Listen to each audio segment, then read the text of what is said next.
அனைவருக்கும் வணக்கம்.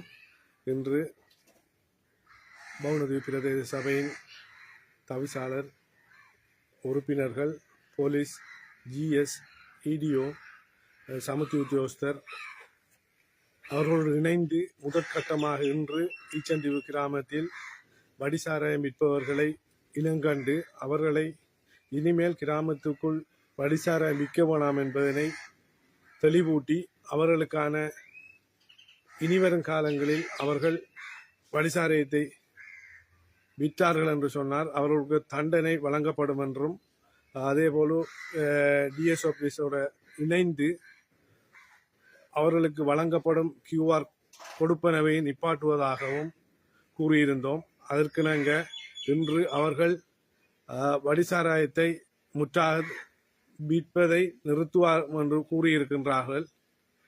அதனை போன்று இன்னும் இருக்கின்ற கிராமங்களில் அவர்களுக்கும் இதே அறிவுறுத்தல்கள் வழங்கப்பட்டு அவர்களுக்கான கொடுப்பனவல் நிப்பாட்டப்படும் என்பதனையும் இந்த நேரத்தில் கூறிக்கொள்ள விரும்புகின்றோம். இதற்கு உதவி புரிந்த பிரதேச செயலாளர்களுக்கும் போலீஸ் அதிகாரிகளுக்கும் எமது கௌரவ உறுப்பினர்கள், பிரதேச சபை உறுப்பினர்கள், தவிசாளர் அனைவருக்கும் இந்நேரத்தில் நன்றியினை தெரிவித்துக் கொள்கிறேன்.